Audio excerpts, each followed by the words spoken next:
and welcome to episode 3 of Beyond the Blurb. I've got a new setup behind me. If you're watching me on YouTube, hi, hello, I'm sitting on my sofa.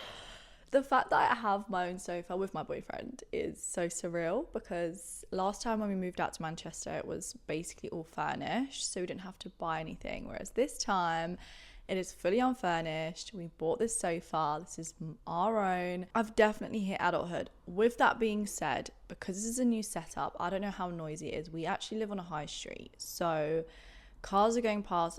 Obviously, I have a mic, so I'm hoping that the mic is going to cancel out the noise, but we're not going to know until I start editing this podcast. So hopefully this is the one that I'm uploading because it's not going to be too noisy. However, I might end up uploading try number 3. Who knows?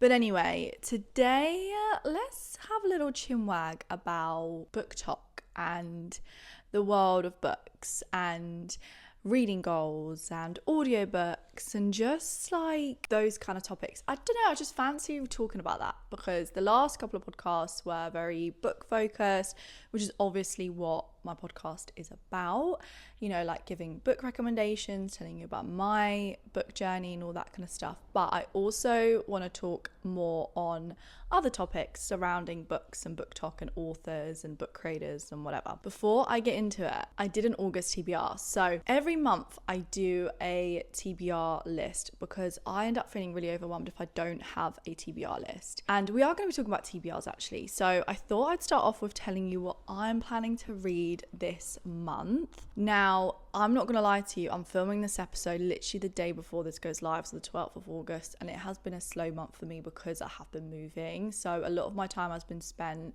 literally unpacking stuff, packing stuff, driving around, and I have been listening to an audiobook. I've been part reading, part listening to an audiobook, but because I find audiobooks sometimes harder to understand what's going on and picture the world, I end up either re-listening to the same thing a few times or I then end up reading that chapter. So it has been a really, really slow month. But anyway, I also used my TBR jar. I have never had one. I made one a few weeks ago and I used it for the first time for the August TBR and I absolutely love doing it. I do have a Kindle. I am predominantly a Kindle reader, but you can still have a TBR jar. I thought you couldn't really. I thought it wouldn't work, but actually I made it work. I made it work, guys. So if this is your sign, if you want a TBR jar but you are a Kindle girly, you can do it. It's okay. And you can look at my prompts and I'm going to add more. But it was really cool. I had scroll and stop. I had book cover with flowers on it, and I predominantly looked at my books on my Kindle, but I do have a few good reads TBR prompts as well. My August TBR this month, I'm gonna quickly rapid fire through them. So The Songbird in the Heart of Stone, which is the one that I'm reading now, and it's been taking me 2 weeks.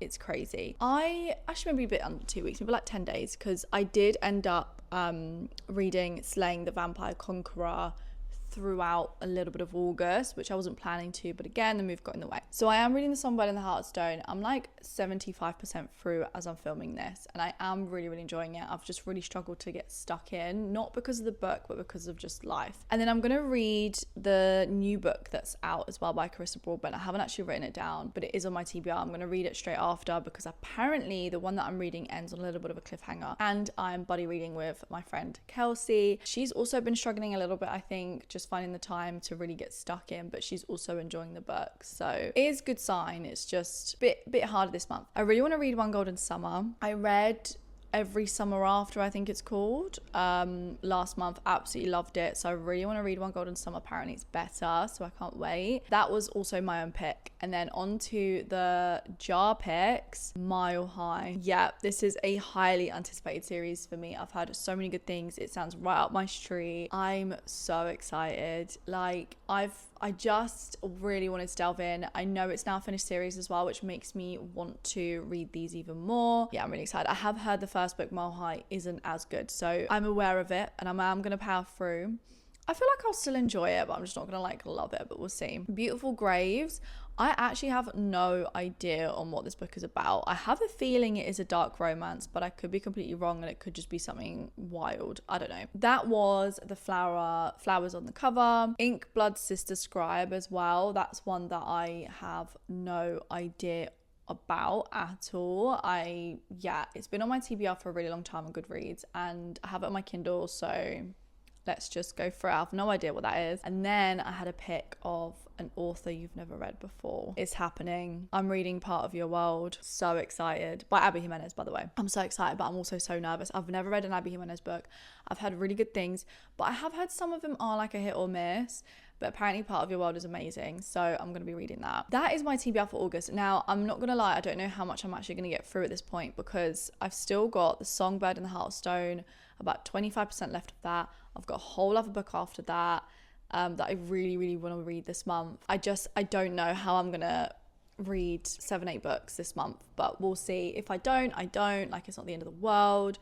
I might listen to some of them on audiobook if I can, but yeah, it's not that deep, which kind of leads me on to what this kind of episode is about. It's really interesting because I see so much content online, creators slating other book talk creators. Okay, I don't want to say so much because it's not like all the time, but I do come across quite a lot of content that either slates creators that read a lot or slate creators that listen to audiobooks, and I just find that absolutely wild. Like, let me just get comfortable for this, because it is crazy to me how hang on, I'm not comfortable. There we go. It is just crazy to me how people kind of find things to be rude about. There are obviously a lot of creators out there that can read a lot of books. One, because they are just fast readers, and that's it. And two, because they are full-time book talk creators. And don't get me wrong, I would love that life. Like, if I can make this my full-time job, like, I'm not gonna lie to you, I would love that. That's amazing. But it's not like necessarily my all-time goal. I mean, is it? Maybe. Kind of. But I also just love doing this in general. Like, if this never became like my full-time job, I'd also be really grateful for being able to do it. But anyway, regardless, it is an absolute privilege for book creators to be able to just read full-time and create content about it, okay? I don't really understand why a lot of these creators also get slated for being able to read a lot of books. It's the same as like any other online community, right? You've got, biggest example is like PTs and like fitness influencers, right? Honestly, like, they have not all the time in the world, but they definitely have a lot more time to be able to go to the gym, to be able to train fully, to be able to plan their workouts properly, to be able to cook from scratch every single day, because their life and their job is that. They're obviously going to look amazing, and they're going to have all this energy, and they're going to have all this knowledge and experience. As us normal humans, I don't want to say normal humans because they are still normal humans, but people that have like an average job, I guess. I don't know how to word it without offending people, because like, I think social media isn't an average job. I think it's a really cool job, and it's a privilege, really. So I guess any one of us that doesn't have the privilege to be able to do social media or this kind of job full time, you know, we need to find our own ways of doing things and finding time, and sometimes we just don't always have the time to be able to do what we want, because we have jobs and we have errands to run on a weekend rather than during the week, because that's the only time that we can do that, you know. But that doesn't mean that we should be like sitting there slating these people for having the time to do that. And I see a lot of people like, oh, you definitely don't read like 15 books a month. I'm not being funny, but like, a lot of these people do this full time, so yeah, they probably do have the time to read 15 books. And also, if they don't do this full time and they still find the time to read 15 books, why does it matter? These creators might literally just be prioritizing reading over watching TV, scrolling through TikTok, and also audiobooks. There's always this topic about whether audiobooks should count towards your reading goal. Are audiobooks even reading books? Now, I kind of get both sides, I'm not gonna lie. At the end of the day, you do you, boo. Like, I honestly don't care if you count audiobooks or not towards your reading goal. That's entirely your decision. It's your life. You don't affect my life. I do kind of get both sides, in the sense of like, in my head, the way that I see it is like, I'm still counting that I have consumed, let's say, 14 books. I listened to 2 audiobooks and read 12 books in July, right? In total, that's 14 books. And in my head, I'm like, I've consumed 14 books. When I talk about it in my roundup, I will say I have read 12 books and listened to 2 audiobooks. So that's 14 books in total in July. I say that because, one, I talk about them and I review them, and I think audiobooks are a different experience to reading. I personally prefer to read than listening to an audiobook, purely because I consume the words on paper better. I can picture the world better. I don't get as distracted. But I still love an audiobook, you know. When I was moving, I listened to one of Rena Kent's books. You can't really watch TV whilst you're doing that because you're running up and down. I sometimes get bored of music, to be honest. Podcasts, I don't really listen to unless I'm like going to sleep, to be honest, or like winding down. I just like consuming books and listening to books, so I'm going to do that. Now, I'm still counting it towards like my overall reading goal, but like I said, when I talk about the books to you guys, I will specify, yes, I listened to this many and I read this many, or I will tell you it was like half listened to, half read. That's not because I don't count audiobooks towards my reading goal. It's more just like it is a different experience. And some books are actually better consumed as an audiobook rather than read. What's the one? Daisy Jones and the Six. Do you know what? As an audiobook, absolutely stunning. I can't imagine reading that book because it's like an interview style, and the audiobook has a different voice actor per character, and it just makes it feel so real. And I will always recommend listening to that as an audiobook. Lights Out, I read. Now, I kind of wish I listened to it as an audiobook because I've heard little snippets and actually it sounds quite funny listening to it. Whereas when I read it, I didn't really get it. I didn't get the humor. I was bored. I didn't really get the character. Whereas apparently as an audiobook, it is meant to be really good. It is really interesting to hear, like, some people say audiobooks don't count towards your reading goal. They do count towards mine, but I also keep like a note of what I actually read and what I listened to and what I part read and part listened to for my own interest and benefit. And obviously for you guys, when I talk to you about what books I've read and I listen to, like, I tell you because it's a different experience, like I said. So I don't know, I think people just need to, I guess in a way, like, just mind their own business. I need my coffee. Can you hear that? It's so hot today. I made an iced coffee. Just mind your own business. That's all I'm saying. Audiobooks are also a fun way to bump up that number. If you've got like a goal for the year, for the month, and you find that actually you have like a really busy month, for example, you are moving house. I mean, how many times am I going to tell you I've moved house? I've moved, okay? I live with my boyfriend now. Oh my God. They're a really good way to bump up that number. Like, I know this month I'm going to struggle, so I'm probably going to end up listening to some of those on my TBR. Then I don't miss out. There are so many books to consume in this life, okay? Too many. My TBR on Goodreads is about 400 books. Now, I'm never ever gonna get through them all, plus more future ones, because obviously authors come out of new books all the time, if I don't listen to some of them. And I think that's also how book creators do it as well. Who was it? Mariana recently, I think she said, I can't remember if it was in like a TikTok or her vlog, but she was saying how like she constantly consumes books on audiobook. Like when she's out food shopping, she'll put an audiobook on. She's driving, I don't think she drives, but yeah, she was like, I'm listening to an audiobook whilst I'm food shopping. That's how I'm getting through so many books. And she's, I think, a full-time book creator. She does also do another account to do with food, which I love. If you haven't watched her like food talk, I think it's like Mariana's Pantry or something. I really love it. She does quite easy but healthy recipes. So yeah, she consumes a lot through audiobook as well. And I know Emmy, I think, does. I know she also listens to, is it like brown noise? I've tried that a few times and I actually really like it. If I really want to get stuck into a book with no interruptions, I don't want to hear anyone else like talking in the background or cars going past, whatever, I love putting on noise cancelling headphones, a bit of brown noise, just getting stuck into a book. Oh, so good. I love it. You really get lost in it. Your brain really concentrates better on a book if you are listening to brown noise. It's wild. So thanks, Emmy, for that. I appreciate that idea because I do that. I can noise cancel my boyfriend out now when he's playing Xbox. What a win. We do also have a lot more time to read books than we realised. Read and listen to be fair. Like, I've started listening to audiobooks and I'm trying to do something, so like cooking or cleaning, whatever, and that's great.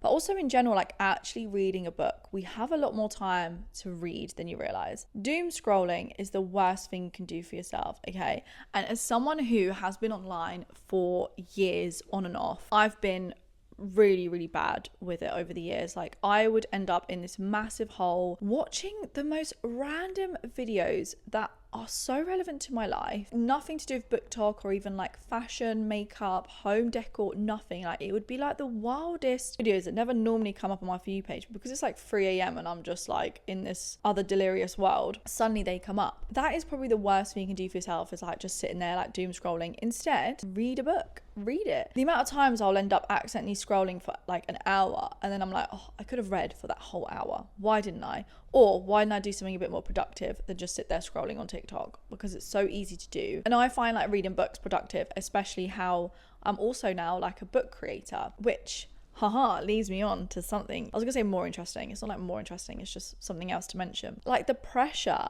of needing to read so many books as a BookTok creator. Okay, I'm gonna be pretty honest with you. I do feel pressure. I do. Since I started my account back in like end of December 2024, I have been feeling a lot of pressure to read more books. Actually, no, maybe not since then, that's a lie. Because when I first started doing content, I had more to speak about because I haven't spoken about a lot of the books that I read prior to creating an account. And I also felt like I just had a lot more to talk about. I don't know. I need to look back on the content that I used to do because I feel like I used to be able to create more content than I do now, which is wild. But anyway, as a creator, yes, I do feel pressure to read more books because I see other people and I get this biggest FOMO. I do envy people that are able to read full time, but in like a loving way, not in like a nasty way. And I also envy people that have been able to read a lot more books than me so far, like overall in life, because they've been reading for a lot longer than me.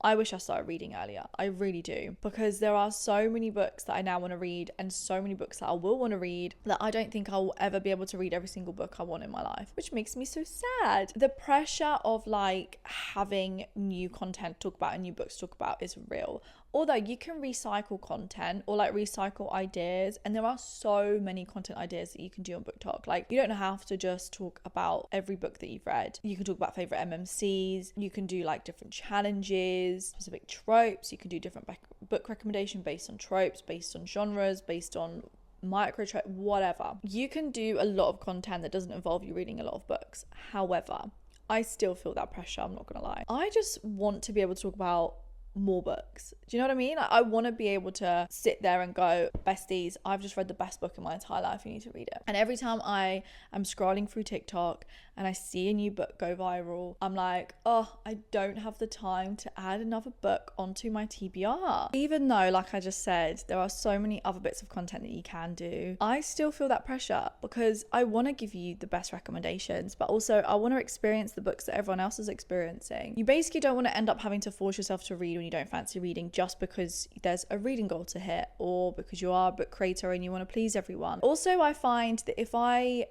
think about how many books I want to read or how many books I still have to read, I then end up rushing the experience of actually reading a good book. And I found this recently actually. I can't remember what I was reading. I really just wanted to get through it because I was like, I've still got so many books to read in my life, and I'm like, why am I not enjoying this book? And I had to like do a bit of a mind reset, and I think I took like a day break or something from like reading, and I was like, right, this can't keep happening because I need to be enjoying reading. I can't just be forcing myself to read quick just because I want to get through a load of books. Like, that's not okay. Like, we should be reading for pleasure. Don't force yourself. And I really struggled with that recently, especially when life gets in the way, because I had such a good July. Like 14 books in total is so good for me. That's probably the most books I have ever read and consumed in a month. So good. And then because August has been such a slow start, I'm like, girl, what are you doing? Like, get a grip and just read. Yeah, life gets in the way. I have a job. I have things to do. I now have a rabbit that I'm looking at.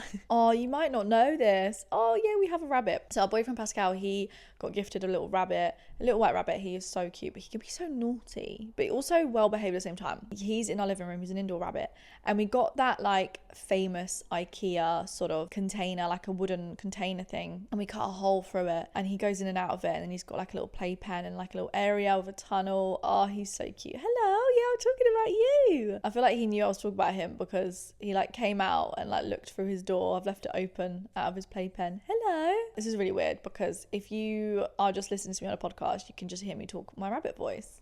Great. That's like people have a customer service voice. I have a proper customer service voice. I worked in customer service for like 6 years. Yeah, my voice it proper changes. It's so funny. Anyway, that was a bit of a distraction, little one. Another thing I was thinking about is whether we should be reading books for pleasure or be a little bit more like analytical about our reviews and the way that we look at books, basically, right? I saw a video, I can't remember who it was and who the creator was, but basically saying how we are consuming a lot of easy to read books now. Authors are writing like really easy to read, pointless books because we are giving them the platform to do so. Our brains are dying. When we review books, like we should be more critical about them. We shouldn't just be like, oh my god, it's great, fun, it's a 5-star feeling, that's it. Like we should be actually providing like good feedback, and also like be more critical about the writing and whatever. Prime example is Zodiac Academy. Now Zodiac Academy is a god tier series for me. Is it written well? Absolutely not. It's not. Like, it is. I always warn everyone, like, it is not written well, okay? So if you're expecting beautiful writing, you're not going to get that. And it's interesting because, like, again, like, I think the whole book talk world, or book community, shall I say, it's not just on TikTok, it's obviously on Instagram, YouTube, whatever. The community is probably the nicest community I have come across and I have experienced. However, every community has people that can be a little bit more negative and have a lot more negative things to say, which is frustrating because there's girlies like us that just read for the vibes and for the laugh. Now, I love to read for the vibes. I've been reading Rena Kent recently. Let me tell you, they are not, best books ever, beautiful writing, really like thought-provoking. Absolutely not. Do I love them? I mean, I wouldn't say love, but I did enjoy them. The fantasy in general, like, I find is super nice to like just get lost in a completely different world. Romance is really cute because you just get to fall in love again and again and again. But there are also books that I really want to read that I know have a little bit more to them. I think Olivia Blake, I haven't read Olivia Blake before, but I know that Olivia Blake's books are a little bit more thought-provoking and a little bit more heavy to read. And there are so many other authors as well. The Invisible Life of something, Addie LaRue. Is it Addie LaRue? I feel like that's a bit more like deeper and like thought-provoking. I could be wrong, I don't know, I've never read the books. We can read for the vibes, and we can read books that are a little bit more thought-provoking. We can read both, we can read neither. Like, I don't know, like, I kind of get it to a certain extent where people just sort of sit there and go, yeah, it's a good book. I'm like, I want to know your thoughts, feelings, opinions. Do you know what I mean? Like, I want to know what made it good for you. Was it the space? Was it the character development? Was it the powerful FMC? Was it the magic? Was it the storyline? Was it really realistic for you? Like, I don't know, like, there's so many different reasons why you want to love a book. I think it is useful to sort of say like, oh, the writing isn't that great because of X, Y, and Z. Again, so the Academy, prime example. I think everyone should be warned that the writing isn't that great because you know what you're getting yourself into. Because if you're in the mood for like a really well thought-provoking, deep, beautifully written book, and then you read that, you're not going to get that. And then you're going to be like, oh, 1 star. It's not 1 star worthy, but you just weren't ready for that book. You weren't prepared enough. You weren't in the mood for it, But I don't think like we need to be so analytical where we talk about hours and hours and hours about this one book and really critique everything. We don't have to. You can do. By all means, if that's how you do your reviews, oh my God, please do, That's great. We all can be different, but I don't think everyone needs to be so critical. If you enjoyed a book, you enjoyed a book. All I want to know is why you enjoyed that book, not in like a really critical sense where you're just, I don't know, picking at every single thing the author wrote and, oh, there was one comma missing there. I'm not gonna lie, I could never write a book in my life. I would be terrible. I can't even get my words out majority of the time, let alone writing a book. I'm not very critical because I couldn't even do it myself. I'm in no position to be that critical, okay?